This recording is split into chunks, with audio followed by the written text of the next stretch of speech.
Hi everyone, I'm so glad you're here. Before we dive in, I'm curious, what cities are you watching from today? I always love imagining all the different places my stories reach. This one is a little unusual, a little personal, and I promise it's worth your time.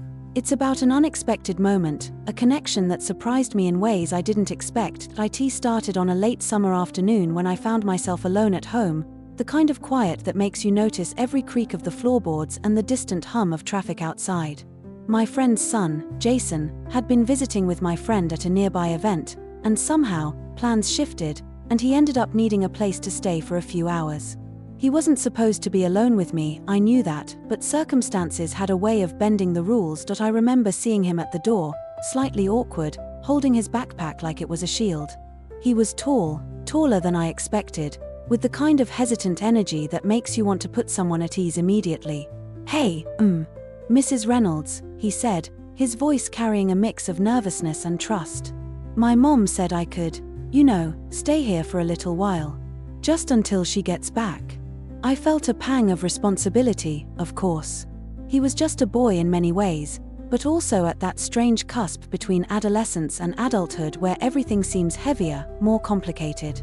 I smiled, trying to convey calm without sounding patronizing. "Of course, Jason. Make yourself comfortable. I've got iced tea in the fridge if you want." He nodded, stepping inside, and I closed the door behind him, the soft click echoing in the quiet house. For a moment, we just stood there, two people caught in an unexpected pause, unsure what to do next. I noticed the way his eyes wandered around my living room, lingering on the family photos on the walls, the books stacked haphazardly on the coffee table, the gentle light filtering through the sheer curtains. He wasn't just looking, he was absorbing the space, the atmosphere, like he was trying to find a corner of the world where he felt safe. We settled into the living room. I offered him a chair, and he took it, sitting with his hands folded over his knees.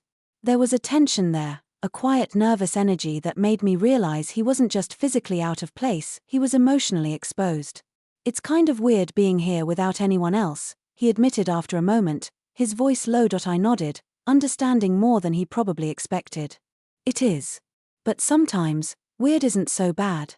It's a chance to notice things we usually overlook."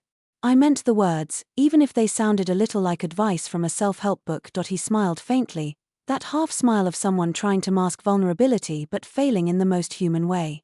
We began talking, slowly at first, about neutral things, school, hobbies, music he liked. But as the minutes stretched into an hour, the conversation deepened. He spoke about the pressures he felt at home, about feeling unseen, about wanting to figure out who he really was. And I, in turn, shared pieces of my own story, the doubts and insecurities I had faced in my 40s, the way I had learned to trust myself and recognize the value of patience and understanding. There was an unspoken trust forming between us, fragile yet profound. It was in the way he lingered on certain phrases, the way he would glance at me and nod as if silently agreeing with something I had said, the way our conversation would pause naturally, not out of discomfort but out of thoughtfulness. At one point, he asked a question that caught me off guard. "Do you ever feel like no one really understands you?" he said, his voice almost a whisper. I hesitated, feeling the weight of the question, the vulnerability behind it. "Yes," I said finally, softly. "Many times. But sometimes, someone can surprise you, they see you in ways you didn't expect. Even strangers can do that." He nodded, and I saw relief wash over his features. The tension in his shoulders softened. We were no longer just a woman and her friend's son awkwardly occupying the same space. We were two human beings, quietly connecting over shared feelings, over honesty, over the unexpected intimacy of a moment neither of us had anticipated but both needed. The hours passed gently. We laughed at little things, shared stories that were both embarrassing and enlightening, and found ourselves in comfortable silences that spoke more than words could. I realized that sometimes, emotional closeness doesn't require grand gestures, it's the small, quiet exchanges, the mutual understanding, that leave the deepest mark. As the sun began to dip behind the horizon, painting the room in shades of amber and rose, I felt a warmth in my chest, a recognition that this brief encounter had shifted something inside me. I looked at Jason, and I saw in his eyes a reflection of my own journey, the hesitancy, the curiosity, the yearning for connection. And in that moment, the ordinary living room transformed into a space where trust, respect, and discovery coexisted beautifully, quietly, without fanfare. When the time came for him to leave, we walked to the door together. "Thank you," he said simply, his voice filled with an earnestness that made me pause. "For everything." I smiled, feeling a bittersweet tug at my heart. "You're welcome, Jason. Take care of yourself, and remember, it's okay to be a little lost sometimes. It's how we find ourselves." And then he was gone, leaving me standing at the door, a little quieter, a little wiser, a little more aware of the unexpected ways connection can enter our lives when we least anticipate it. After that first afternoon, I found myself thinking about Jason more than I expected. It wasn't inappropriate or anything like that, it was just the echo of someone's presence who had arrived quietly and left a mark I hadn't anticipated. There was something in his vulnerability, his honesty, that stayed with me. I realized that even in fleeting moments, meaningful connections could form, and I felt a mix of curiosity and gentle concern for him. A few days later, my friend called to apologize for her son imposing again. "He's got a lot on his mind," she said, her tone heavy with worry. "Would it be okay if he came over this afternoon? Just for a little while? He needs someone to talk to." I hesitated for just a heartbeat and then agreed. "Of course," I said. "I'll make some tea, and we'll see how it goes." When Jason arrived that afternoon, the house felt different somehow. The air was warmer, the light softer, and yet there was that familiar tension that came with new moments of vulnerability. He stepped in, backpack slung loosely over one shoulder, and for a moment, he seemed smaller, uncertain. But I could see the same spark from before, the need to be understood, to be heard. We started slowly, talking about school again, about the music he liked, about the books he was reading. But this time, the conversation didn't stay superficial for long. He leaned back in the chair, looking more relaxed, and said quietly, "You know, it's hard to find someone who doesn't judge you. Someone who just listens." I nodded, recognizing the weight in his words. "I know exactly what you mean. And sometimes, it's not about giving advice or fixing anything.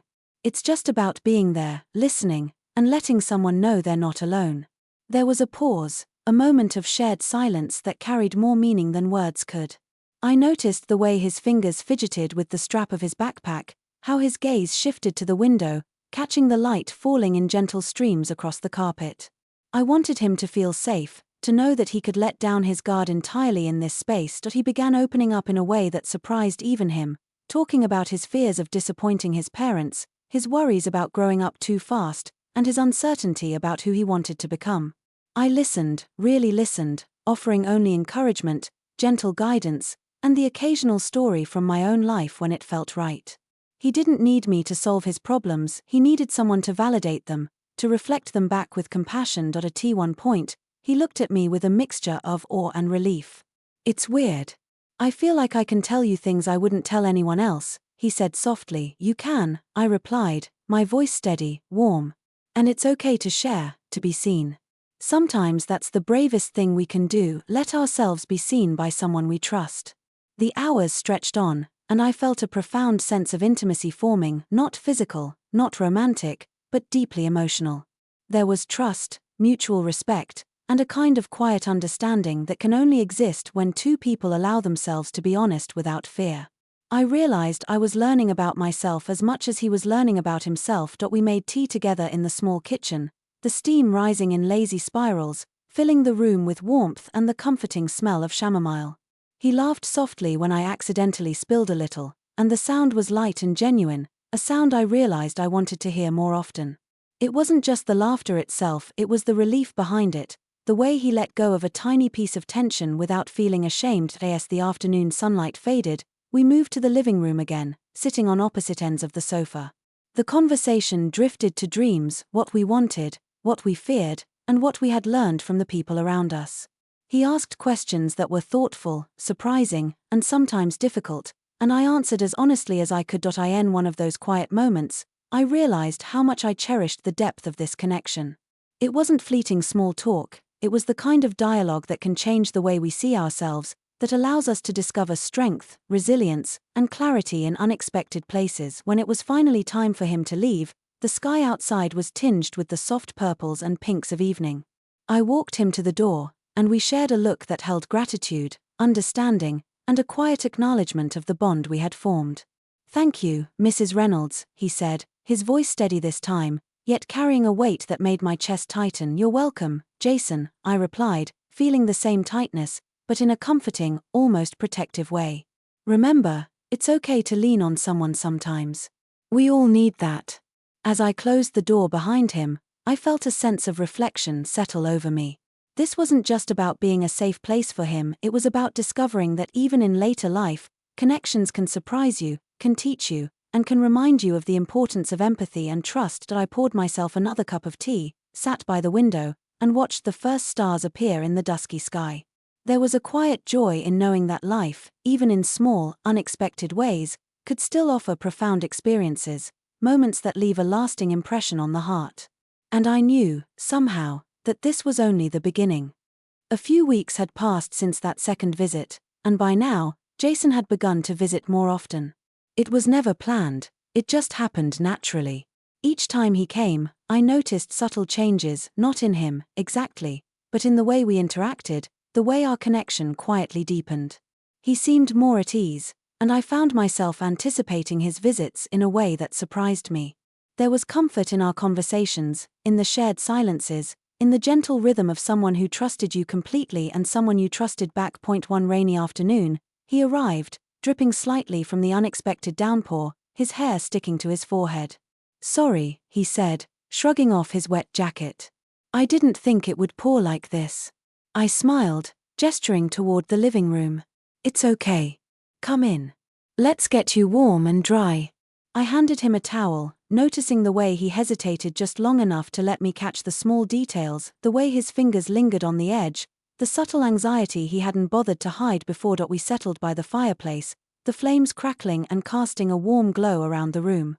The sound of the rain outside created a private cocoon, isolating us from the world beyond the windowpane.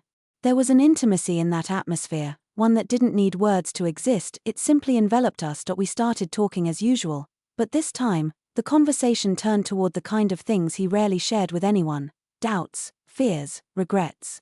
"Sometimes I feel like I don't know who I'm supposed to be," he said quietly, eyes fixed on the flickering flames. "Like I'm constantly performing for people who don't really see me."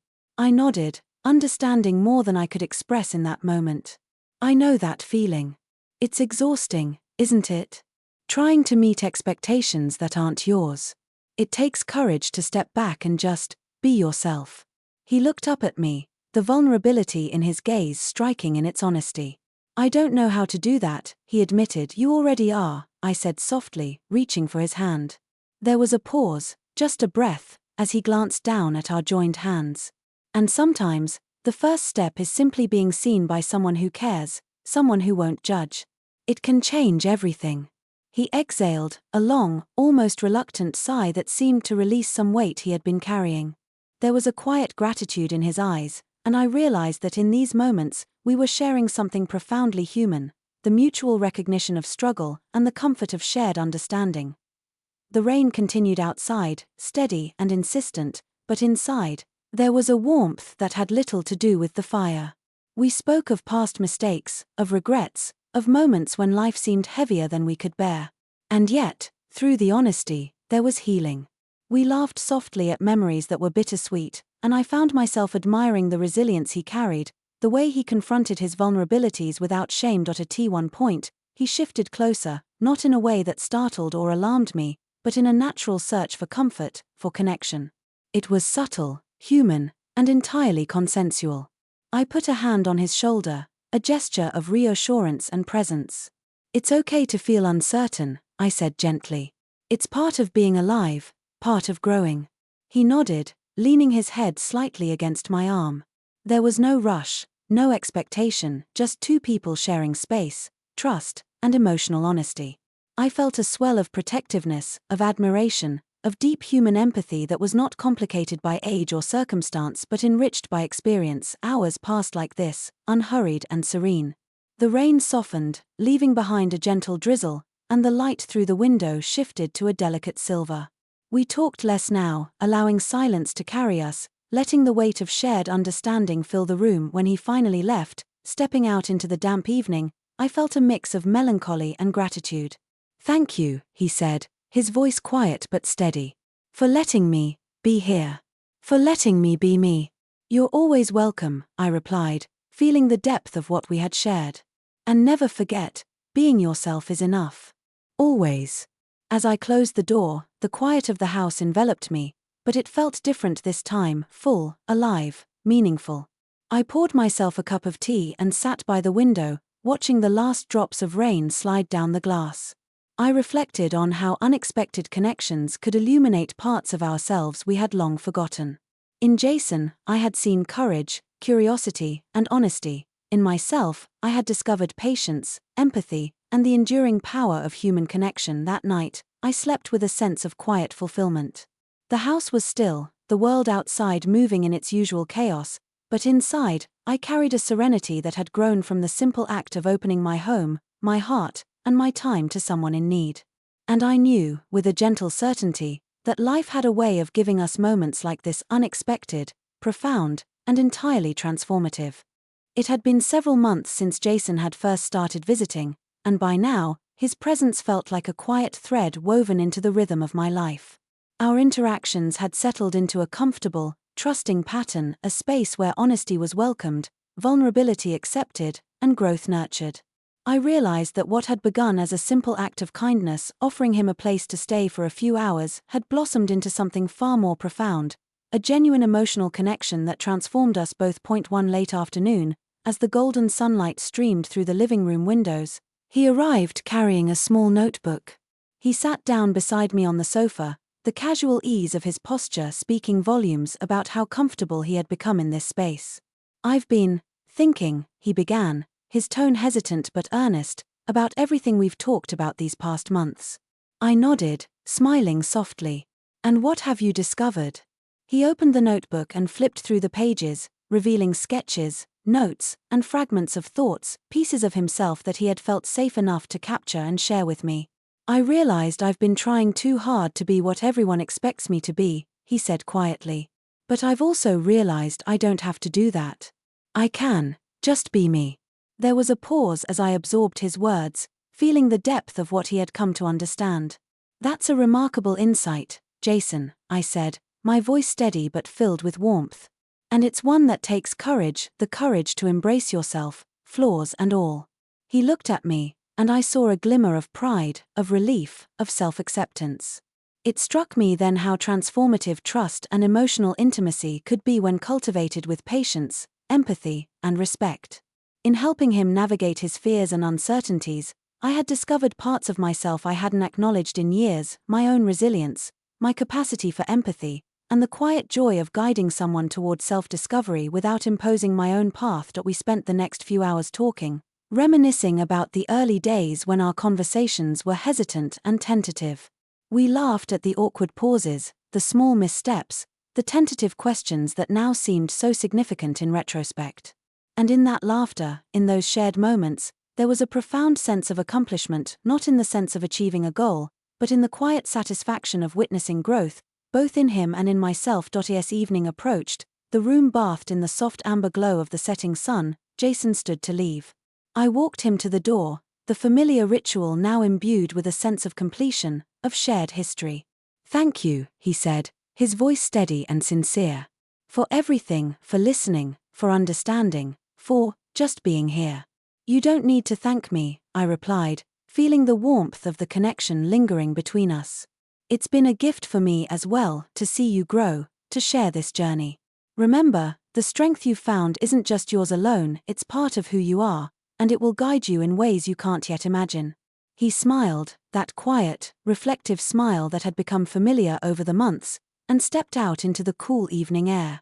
I closed the door behind him, and for a moment, I just stood there, absorbing the silence, feeling the weight of all that had passed. There was a sense of closure, yes, but also a recognition that life's meaningful moments often unfold in quiet, understated ways, through conversation, through empathy, through the simple act of being present. I returned to the living room, sat in my favorite chair, and let the day's experiences settle around me. The house was still, the light soft and fading, but within me, There was a quiet luminescence, a warmth born from connection, understanding, and the realization that human bonds can emerge in the most unexpected of circumstances. Reflecting on it all, I understood that this story wasn't just about Jason or about the time he had spent in my home. It was about the capacity for compassion, for trust, and for emotional courage that exists within each of us, waiting to be awakened in moments that may seem ordinary but are anything but. And in this recognition, I felt a profound sense of growth, a gentle certainty that life, with all its surprises, still held room for discovery, connection, and heartfelt reflection. As the night deepened, I poured myself a cup of tea, curled into the armchair, and watched the stars emerge one by one through the window. I felt content, enriched, and quietly grateful. Life had given me an unexpected companion, a mirror for self-reflection, and a reminder that even in the later stages of life, the heart can still encounter moments of deep connection and emotional discovery that leave an enduring impression. And in that serene quiet, I truly knew, that sometimes, the most unexpected relationships are the ones that teach us who we really are.